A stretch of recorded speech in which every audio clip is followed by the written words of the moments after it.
네, 다음 소식입니다. 이 저출산과 학력 인구 감소 상관관계가 있는 것인데 이 심각성은 오래전부터 예견이 되어 왔었죠. 그런데 수도, 서울 역시 이 학력 인구 감소로 인한 폐교 위협이 계속되고 있습니다. 학교 폐교가 지방이나 남의 일이었을 정도로 서울의 폐교 릴레이도 곧 전망되고 있습니다. 폐교 부지를 활용할 중장기적 목표, 이런 정책적 목표도 필요하지만 이런 것을 어떻게 해결해야 될 것인가, 이 문제에 대해서 취재기자와 함께 자세하게 한번 알아보도록 하겠습니다. 교육부 출입하고 있는 사회부 신태현 기자 나왔습니다. 자, 신 기자. 학교 폐교라고 하면은 일단 분교 단위의 그 지방에 있는 학교들, 이렇게만 생각을 했는데 서울 내에도 폐교되는 학교들이 있군요. 지금 상황이 어떻습니까? 예, 지난달 말쯤에 서울시교육청 관계자는 2030년까지 학생이 20% 이상 줄어들고 2045년까지 30여 개 학교가 폐교된다는 추산 결과를 언급한 바 있습니다. 예. 2035년까지 16년 남았으니까 1년에 2곳 정도가 폐교되는 셈입니다. 폐교 시는 서울에서 갑작스러운 편인데요. 화면에 표가 나오는지 모르겠는데 표를 보면 아시겠지만, 예, 표를 한번 띄워주시죠. 예, 20년 전인 1999년에 오곡 국민학교라고 있었고 이게 폐교된 다음에 문화시설 활용으로 매각이 된 바 있습니다. 최근 강서구 세계학교 통폐합 이슈가 떠오르기 전에는 이게 가장 최근의 공립학교 폐교라고도 할 수 있습니다. 그렇군요. 물론 좀 더 범위를 넓혀보면 폐교라는 형식을 띈 절차가 아예 없었던 것은 아닙니다. 다른 표를 한번 보시죠. 예, 최근 보시죠. 10년 동안의 폐교 현황인데요. 대부분은 사립학교의 개별 사정 때문에 문을 닫은 케이스로 저출산에 의한 대대적인 현상이라고 보기는 힘듭니다. 공립은 표 중간 세 번째에 있는 흥일초가 있긴 한데 네. 한울중이 이곳으로 이전 개교했기 때문에 실질적인 폐교가 아니라는 말도 있습니다. 그렇군요. 이렇게 좀 어떻게 보면 천하태평이었지만 하지만 이제는 사정이 다릅니다. 예. 마곡지구 개발로 마곡 이중이 내년에 개교하면서 송전중과 공진중, 영광초 세 곳을 통폐합하는 이슈가 떠올랐기 때문입니다. 예.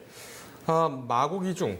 여기는 통폐합 이슈가 올라오게 되면서 학부형들 또 학생들의 불만과 반발이 굉장히 심했죠. 지금은 어떻게 진행되고 있습니까? 예, 마곡 이중이 내년에 개교를 하고 주변 통폐합 대상 3개 학교 중 공진중과 영광초는 지난 2월과 3월에 각각 폐교 확정 공고가 난 지 오래입니다. 예. 한때 학부모의 반발이 있기는 했지만 현재는 잠잠한 편으로 보입니다.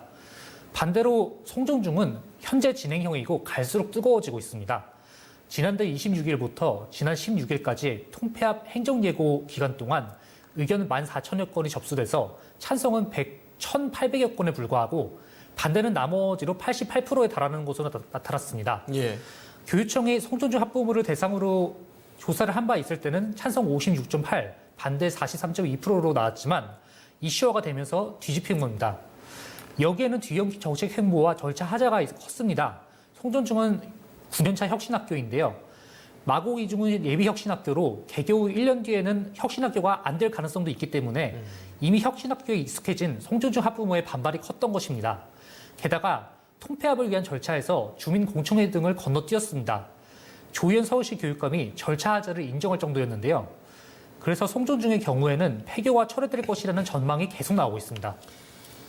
1년에 2곳이다. 지금 같은 경우에는 그 수치상으로만 보면 벌써 3곳이 한 번에 문제가 되고 있는 상황인데, 이게 지금 폐교가 쉽지 않지 않습니까? 뭐 절차라도 그렇고, 시민이라든지 뭐 학부형들의 감정도 그렇고, 이거 계속 문제가 되겠군요. 예, 그렇습니다. 폐교 통계 관련해서 세부적인 데이터를 교육청에 요구했을 때 교육청은 이제 구체적인 수치를 찾아보겠다라고 했지만 그러면서 덧붙인 말이 좀 의미심장해 보이는데요. 예. 수치로는 1년에 2곳 정도이지만 폐교가 쉬운 게 아니라 한두 곳이라고 이야기했습니다. 그러면 이것이 뭐 한 곳이나 두 곳이나 이 왔다 갔다 하는 과정에서 이거 쉽지 않다는 말 속에 앞으로 벌어질 갈등이 들어있어 보입니다.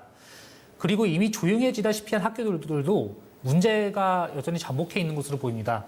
영광초 등에서 현장 반응을 보면 근처 부모들이 이사 가야 한다고 걱정하고 있고, 영광초와 공진중의 부지 활용이나 관리 계획을 교육청이 아직 내놓고 있지 못하는 점도 시의회에서 지적이 됐습니다. 예. 절차 개선. 이거 지금 폐교 결정이라든지 건물 부지 활용. 이 문제는 뭐 지역적인 문제하고도 연관이 있기 때문에 좀 신중하게 좀 결정이 되어야 될 것 같습니다. 지금까지는 어떻게 진행이 되고 있습니까? 예. 일단 교육청은 뭐 중장기적인 대책을 마련하겠다고 했지만 아직 좀 시일이 걸릴 것 같고요. 예. 근본적인 이제 문제는 폐교 결정을 할 때에도 그리고 건물과 부지, 즉 학교 재산의 활용을 할 때도 교육청이 독점하도록 제도가 돼 있기 때문이라는 이야기가 나옵니다. 특별법에 좀 그렇게 돼 있는데요. 그래서 서울시 의회에서는 이를 개선하기 위한 조례를 이번 달에 통과시킨 바 있습니다. 교육청이 서울시와 자치구 의견을 들으면서 폐교 활용 계획을 3년마다 세우고 세운 계획을 서울시 의회에 보고하도록 했습니다. 예. 또한 폐교 재산 활용위원회를 둘 수 있도록 해서 서울시 시의회 시민단체 추천위원을 두고 또한 주민과 지자체가 참여하는 협의체도 구성하도록 하는 방안도 있습니다. 네. 폐교 계획을 지자체와 시민에게 알리고 같이 수립하게 되면 자연스럽게 독점 문제가 해소가 될 것이라는 발상입니다. 일단 절차 개선안은 상당히 의미가 있어 보입니다. 하지만 이것이 어떤 절차를 거쳐서 어떻게 활용이 될 것 같습니까? 예, 그 폐교 건물 말이죠. 예, 그렇죠. 예, 교육시설 일변도의 그 활용 계획을 벗어나 복지시설이나 예. 문화시설, 체육시설 같은 다양한 주민 이용 시설을 만들 수 있다는 점이 좀 개선 방안으로 꼽힙니다. 네. 사실 서울에서 이제 활용 문제는 다른 지방에 비하면 좀 가짓수가 많지 않을 공산이 큰데요. 지방은 이제 뭐 거주나 유동인구가 적기 때문에 활용 방법이 없어서 뭐 민간에 매각해버리거나 방치해두는 경우가 굉장히 많습니다. 아하. 하지만 서울은 인구가 줄어들긴 해도 아직 밀집도가 높기 때문에 그런 문제는 좀 직면할 확률이 적어진다. 예. 그래서 교육시설 편중 문제만 극복하면 되는데 좀 시교육청에 좀 활용 계획을 물어봐도 교육시설에 우선 활용한다는 이야기가 먼저 튀어나왔습니다. 예. 이제 학교와 도서관 말고는 다른 교육시설이 이제 모자란다. 뭐 창의, 뭐 인재시설, 뭐 등등등 뭐 이제 설립한다. 이제 이렇게 이야기를 하고 있는 형편입니다. 그래서 이제 요즘 대세가 있는 생활 SOC.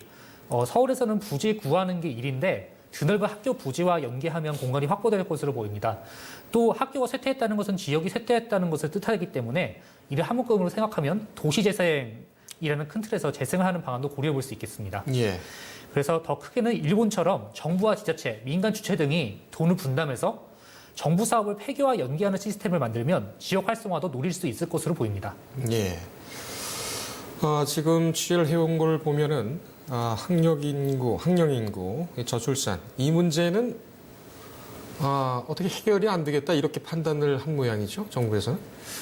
예, 아무래도 이게 사람 의지에 관련된 문제다 보니까 좀 단기적으로 예. 해결하기는 어렵고 또 해결 방법이 있다 손친들 그게 얼마나 걸릴지 알 수 없기 때문에 일단은 해결이 어려운 것으로 판단하고 그에 맞춘 정책을 피는 것이 아닌가 싶습니다. 예. 아주 취재를 잘 해온 것 같습니다. 지역 문제와도 관련이 있고 학교의 폐교는 지역 쇠퇴에 연관되는 그런 사회적 이슈. 좀 계속 따라다니면서 잘 봐야 되겠습니다. 신 기자. 예, 수고했습니다.